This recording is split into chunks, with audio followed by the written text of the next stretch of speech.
Vinyl tops were something that graced vehicles all the way back to the coach building era of classic vehicles, including on the car that you see here, the so-called Duesenberg 20 grand, and it was nicknamed that because it cost 20 grand for the buyer to buy back in the day, the equivalent of about $500,000 today. So very expensive car at the height of the Great Depression. If you're driving around $500,000 car at the height of the Great Depression, you're clearly a very wealthy figure. But vinyl roofs kind of made a resurgence in subsequent years as Chrysler would introduce it on the Virginian, a four-door car that they wanted to make look like a convertible. Some, by the way, would also call this one of the first hard tops because of that windowed B-pillar. Some would disagree with that, but in any case, that's a story for another day. But the car clearly did have a vinyl top trying to emulate a convertible, but really the vinyl top increased in its prominence when Ford introduced it on the Thunderbird, complete with, I don't really like these, the Landau bars. And the Ford Thunderbird had those Landau bars all the way into the 1970s, and not my favorite. And the vinyl tops had, in some cases in the 70s, like this alligator pattern to them. Just really interesting. But regardless, Ford was, I would say, the one who really reinvigorated the vinyl top craze. And then it proliferated to other car companies. And Ford and Chrysler, I would say, hung on to it the longest. Now, today what we're going to talk about is a list of the top 10 vehicles with the worst vinyl tops in my estimation. Now, sometimes this is because the vinyl tops created functional issues. All vinyl tops retain moisture. But for whatever reason, some cars that had them, they really start to have rust bubbles. And it's almost hard to find one of these cars with a vinyl top that doesn't have severe rust issues, no matter how low the mileage is on the car. In other cases, the vinyl top was defective from the factory, and that's why it makes this list, and had some strange quirks that we're going to talk about. In other cases, it's just plain ugly or bizarre. So that's how this list was compiled, but I would be curious, what are your least favorite cars with vinyl tops? Put a comment in the comment section, but let's get started with number 10. And at number 10, we have the 1970 to 74 Lincoln Continental. Now, what I mean here is the full-size Continental, not the Mark III or the Mark IV, but the big full-sizer. And for 1970, the full-size Continental was reintroduced to the public. It was all new for that model year. And the Continental went back from a unibody chassis to a body-on-frame chassis. And I have to say that the 1970, 71, and 72 models of this body style, I think, are my favorite before the big bumpers came in. I think they're very handsome cars. I have a 72 Continental with no vinyl roof. But regardless, the reason why this makes it to number 10 is a couple things. Take a look at my car with no vinyl roof on it and just how attractive the lines are, the roof, and everything. This is true for a lot of vinyl top cars, that the vinyl top kind of ruins the lines a little bit. But on this particular car, the vinyl top treatment had the top kind of going down and way below the back window. And this is one of the reasons, well, probably the biggest reason why I put this on the list. And that's because it's almost impossible to find a 1970 to 74 Continental that has a vinyl top. And by the way, almost all of them have vinyl tops, where it's not rusted out around the back corners of the windows, or at least you see some pockmarking underneath the vinyl roof. And it's just a shame because the car without the vinyl roof has great lines. I think it looks almost perfect. It's a great, great looking vehicle. But with the vinyl top, it really just kind of brings down the whole exterior, makes it look a little frumpy. And then, of course, you get the body side moldings and door edge guards. And what is really a beautiful car, like mine, with no body side molding and door edge guard and no vinyl roof, becomes kind of this frumpy old person's car. And on top of that, like I said, this is one of the cars where if you see one, no matter how low the mileage, it seems like there's always bubbling underneath that vinyl roof. Kind of true of the Continental Mark IV as well in the earlier years, like 72, 73, but when they had the cavalry twill top. But I think even more so true of the 1970 to 74 full-size Continentals. Now, one thing I will say about the 70 to 74 Continental is they have a supremely soft, quiet, smooth ride. And they actually are great cars to drive. They're phenomenal in terms of how they just kind of float down the road and the overall road isolation. So if you can find one that doesn't have the bubbling, they are just a thrill to drive. And the 460 is smooth under hood, provides, I would say, relatively effortless power. You've got great interior with the rolling drum speedometer, one of the last American cars to have that rolling drum speedometer. So if you find one in great shape, I highly recommend buying it, but do look out for the bottom corners in particular around that section of the vinyl roof that goes underneath the back glass, because that's where they often really start to bubble pretty badly. Let's move on to number 9. And at number 9, we have the 1965 through 1970 Cadillac Fleetwood, and really the Fleetwood Brougham. Now, the Brougham, as an example, in 1965 was a optional package on the Fleetwood 60 Special that came standard with the vinyl roof. You could get the vinyl roof on the regular Fleetwood 60 Special, but like I said, it was standard on the Brougham. And I've picked the 65 to 70 because from everything that I can see, these are the cars that have the worst bubbling from a Cadillac perspective, maybe even from a GM perspective. Almost every Fleetwood Brougham that I've seen from 65 through 70, by the way, that's this one model generation, even though they look different. The car would get some styling updates every year, pretty heavy restyling in 1969 and through 1970. But each year of these particular Fleetwoods that has the vinyl roof, you always see them with a ton of bubbling underneath the top, just like the Continental. And I think it's a shame as well because just like the Continental, the car looks better without the vinyl roof. The vinyl roof kind of destroys the simplicity and cleanness of the lines that you get with these Fleetwoods that are absolutely beautiful. At least the 1965 through 1968s, I would say, are beautiful. The 69 and 70 are kind of brutes, if you will, because they're so in your face and so dominating from a looks perspective.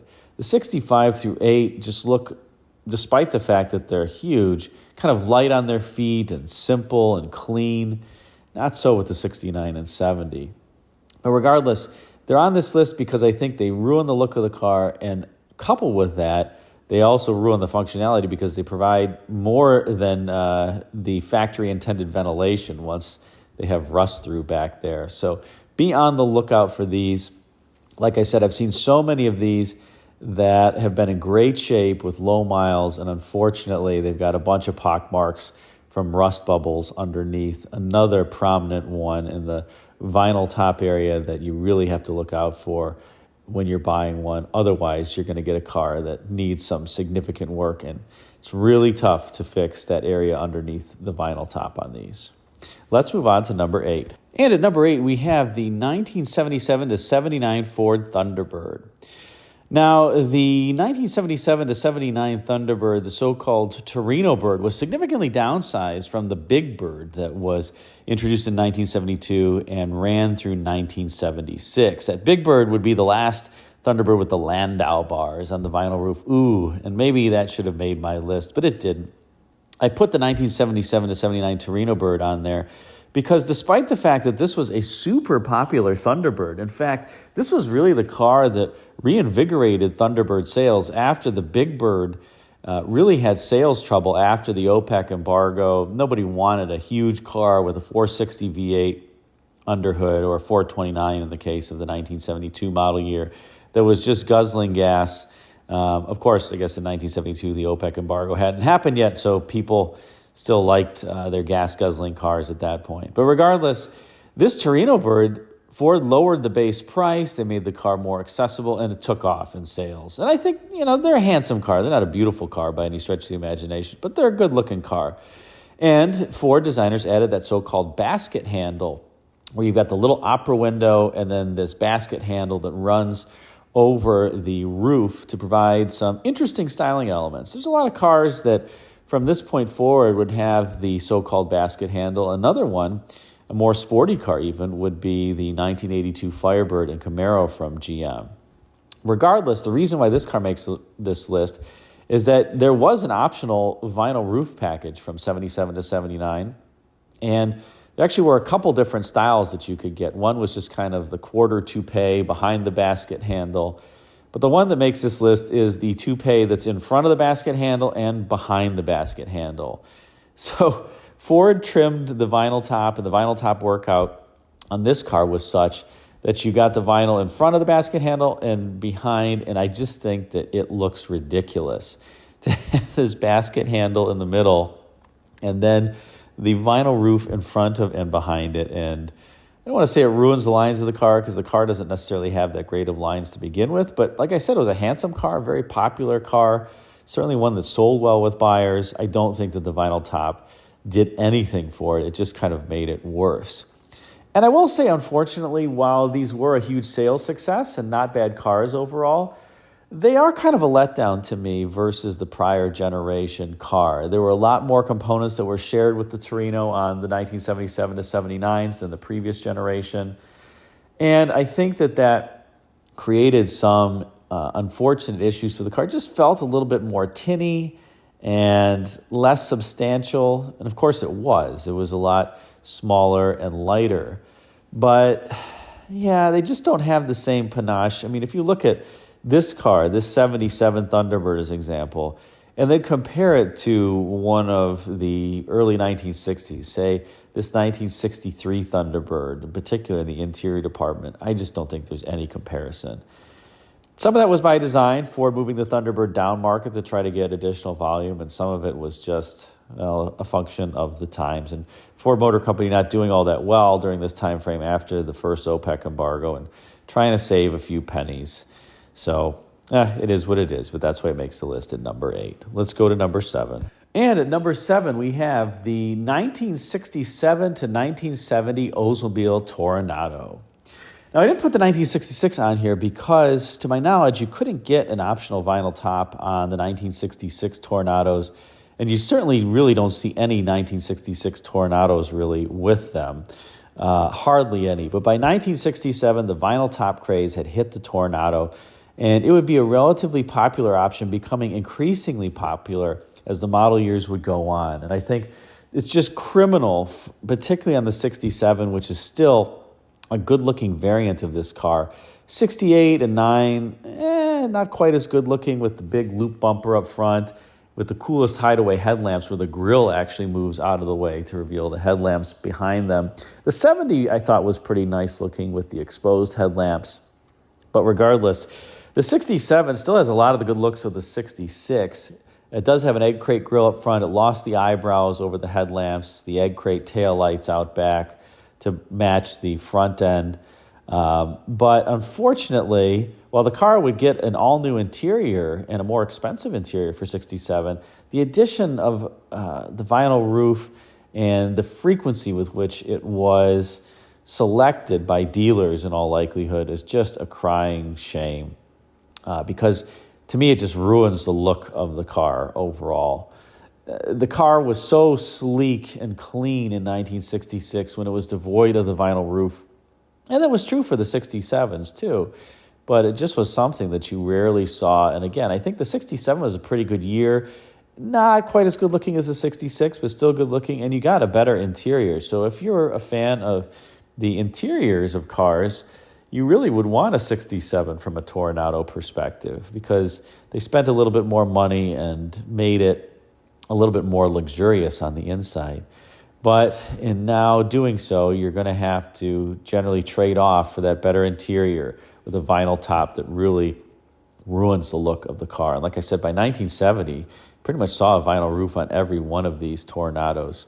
So quite the shame, especially because the 70 Toronado, like I said, I think is still pretty good looking.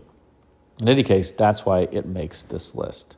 Let's move on to number 6. And at number 6, we have the 1971 to 73 Boat Tail Riviera.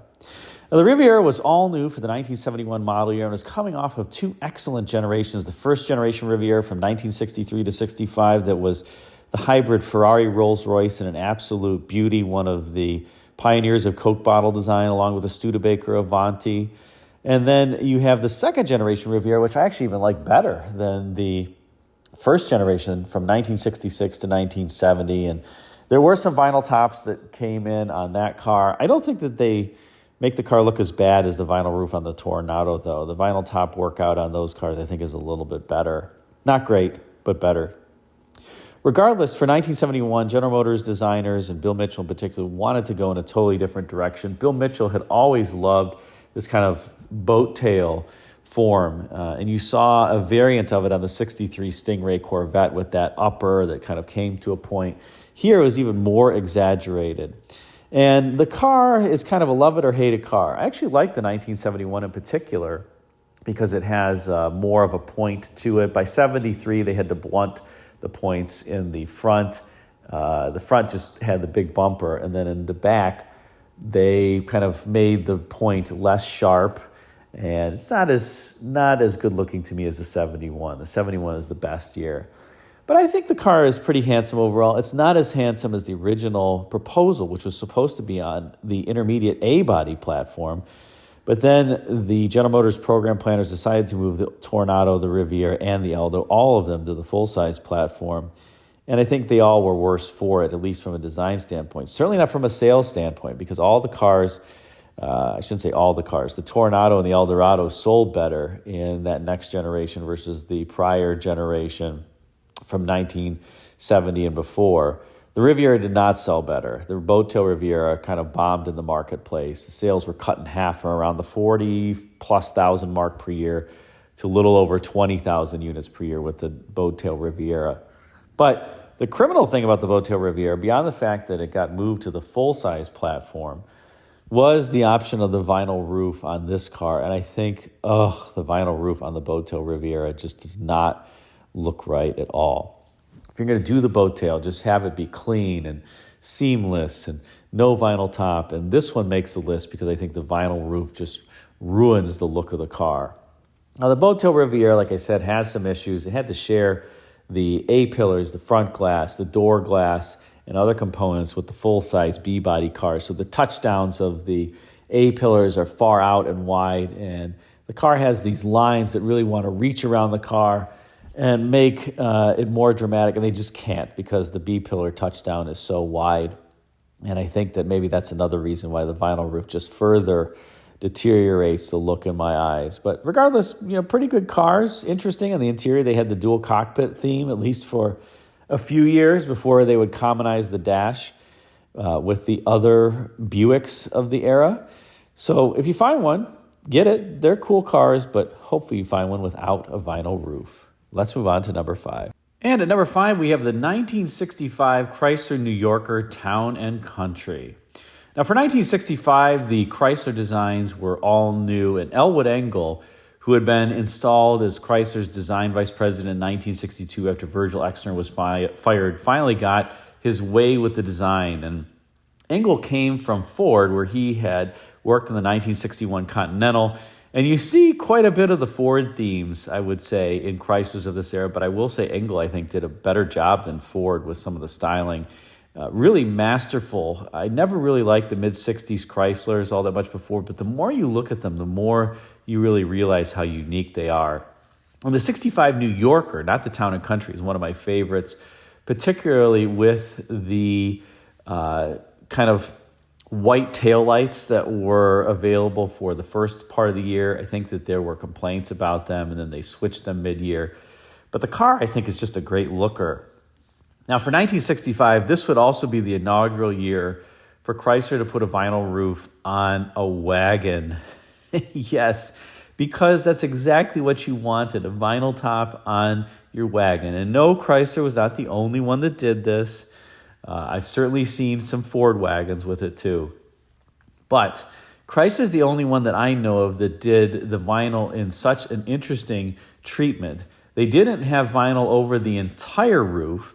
They just had it on 2 strips, one on either side, that kind of flanked the midsection of the car. I have no idea why they did that in particular. I don't know if it was to save money. I don't know if it was to make it different, but it just looks plain weird. Now, whomever would select the option box for the vinyl roof on their wagon, I think probably made a significant error in judgment in any case. But having that particular vinyl top treatment with the two strips to me is just absolutely bizarre. It looks weird. It ruins the look. These are good-looking wagons, I would say. By the way, after 1964, there were no more Chrysler hardtop wagons. They were the last of the American manufacturers to have the hardtop wagons, the B-pillarless wagons that were absolutely gorgeous. But by 1965, that was all done. So not only did you have B-pillars, you had the option of a just horrible vinyl top for this inaugural model year for 1965. What a shame. Good cars overall, great engines under hood, but just something that I think is an option that was never needed in a question, let's say, or the answer to a question that nobody asked. And at number 4, we have the 1971 Imperial with the so-called burgundy top. Now, the Imperial was all new for the 1969 model year. The fuselage era Imperials would run from 1969 to 73. My favorite being the 72 and 73. Still looking for a 72 coupe, by the way, if anybody has one in a dark color, or maybe even a 73. So email me if you have one you want to sell that's in great condition. In any case, for 1971, vinyl tops were basically ubiquitous on the Imperials. They came standard, and the 71, you could get many different shades of vinyl tops on your vehicle. But one in particular had a little bit of a glitch, and that was the burgundy vinyl top. And what do I mean by that? Well, the intent was for the top to basically be one color, burgundy, and to have kind of this hidden paisley pattern in it, such that when you approached the car, you could see that it was textured. But if you looked at it from far away, it just looked like a regular old burgundy vinyl top. Now, what ended up happening? Over time, as the sun and the UV rays started to catch the vinyl roof, it would fade to an awful kind of color combination that just did not look right. The paisley would kind of become yellowy, and the burgundy would sometimes fade to a darker color. It just didn't work. And so what was, I think, well-intended, having this paisley kind of print, and I wonder if Chrysler employed another paisley fabric for the vinyl roof on these, that they just dyed burgundy, and that was what created the issues. Because it seems strange that it would just fade to that strange color and really the not too distant time frame and with not much UV exposure. Regardless, that's why this makes the list. Those Imperials are some of my favorite cars. Amazingly, while they shared quite a bit of sheet metal components with Chryslers at this point in time, the underbody is, a lot of it is different, including the whole front cradle and the subframe and the front suspension design is different from the Imperials versus the Chryslers to enable greater road isolation. And I have to say, it does work. If you drive the Chrysler, even the New Yorkers of the era, they're a little bit loud. But if you drive the Imperial, it's not. It's pretty quiet. And I think Chrysler did a much better job with the Imperial than the other vehicles in the lineup. Let's move on to number 3. And now we start getting to the fun ones. And that is, at number 3, the Chrysler Fifth Avenue, the M-body Fifth Avenue, that ran from 1982 to 1989. Now, the Fifth Avenue would transition to the M-body for the 1982 model year. In previous years, it had been part of the R-body, and I actually like the R-body Fifth Avenues. But the M-body Fifth Avenue, not my favorite. Now, full disclosure, I have a 1983 Plymouth Grand Fury without a vinyl roof, and I won't call the styling great, but I think it's a handsome car, tolerable from a styling standpoint. But the Fifth Avenue was just something that was over the top, and it just is so wrong in so many different ways. Now, one of the things that Chrysler tried to do was change the roof line, the C-pillar roof line of the old Aspen and Velaris, and like my Grand Fury as well, by putting a fiberglass cap over that area of the roof so that it became a more vertical C-pillar and fatter as well. So like I said, underneath that is a fiberglass cap. That would be something that was in vogue for a little bit in the 80s. The Chevy Caprice of the late 80s would also have that fiberglass cap to make the C-pillar more vertical. But on the Fifth Avenue, it just looks abhorrent. I actually don't mind the original Aspen Volare roofline, but of course, Chrysler wanted to give it a different profile, and I guess this was a cost-effective way to do that. But then you couple that with the quarter toupe vinyl roof that looks like it's just sliding back on the roof.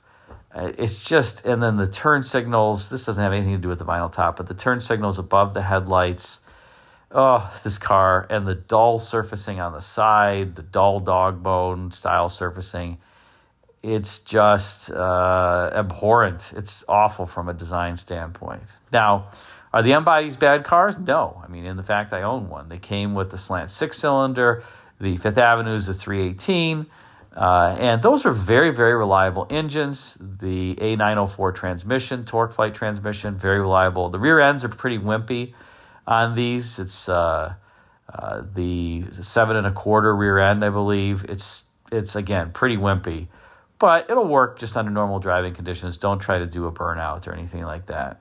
But regardless, the vinyl roof on these, I think, is just, I have no adjectives to describe it. It's just terrible looking. It's the only thing that I can say about it. So that's why it makes this list. And now we get into number 2. And at number 2, we have the 1990 to 1993 Imperial.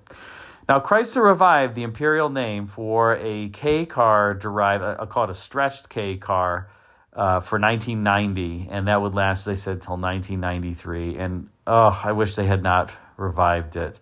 This is the last of the Lee Iacocca directed styling, and you can tell that Lee really still had this anachronistic styling taste of yesteryear, with the flat belt line, kind of the flat quarter profile, the flat roof, the vertical C-pillar, and the half vinyl top. Oh, it just all looks so wrong. And this is from 1990 to 1993. This is late. This is so late.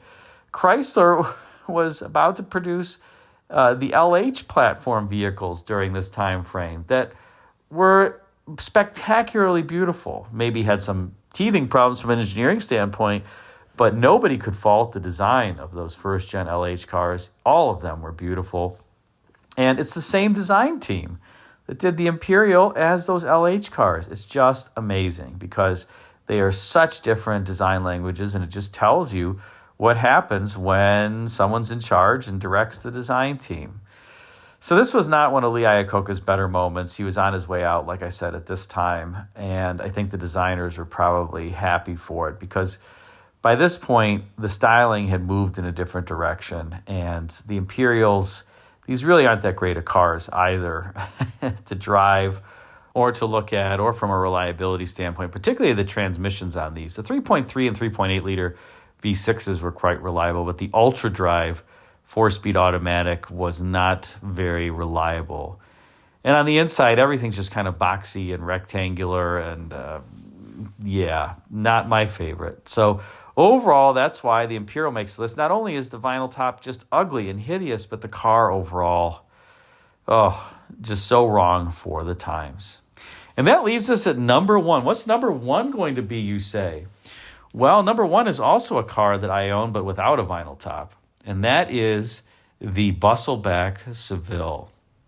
Now, for the inaugural model year, the Busselback Seville did not have a vinyl roof option. And I think it took a couple of years. It's a bit hard to say when it was introduced. It certainly was by the 1983 model year. And you could tell the designers were just forced to put this on, and they did not want to do it. And I loathe this vinyl top on this car. The Busselback only works without a vinyl roof, and I think it works well. I really like the design. Some people obviously don't. That's okay. It's polarizing, but like I said, I enjoy it. Unfortunately, with the vinyl roof, it just looks terrible, and it has these faux carriage bows, and it's puffy, and it's padded, and it ruins the look of the car. Much more so than I think a vinyl roof that didn't have any padding and didn't have the fake carriage bows. My guess is the designers were trying to get upper management to basically say that the car looked terrible with the vinyl roof and that they shouldn't do it. So they proposed one that didn't look that great, and management said, perfect, go make it. And you're left with what it is. Now, like I said, the Busselback I really enjoy, and I have to say, the only downside to the car is really the 80s era electronics, which now are 40 plus years old. Although they're pretty reliable, and the HT4100 engine from the 1982 to 1985 model year. So if you get a 1980 or 81, even if in 81 it's got the V864, you can unhook that. The standard diesel engine in the first couple of years, you probably want to stay away from that. But they are nice cars, and I have to say they're very, very smooth and quiet on the highway. Very smooth. Modern luxury car, smooth and quiet. So they have that going for them. And if you get one with the HT4100, just get it with low miles and take care of it. Change the coolant every year or two. Change the oil every 2,500, 3,000 miles. And it should last if you don't push it. I've had, 4 HT4100 powered cars, and I haven't had a problem with any of mine. But I've babied them, and I don't drive them like they're hot rods. So, but this vinyl roof on this Seville, I think, is absolutely horrible, and that's why it makes it to number 1 on the list. Did I forget anything? Put a comment in the comment section and let me know. Thanks again for watching.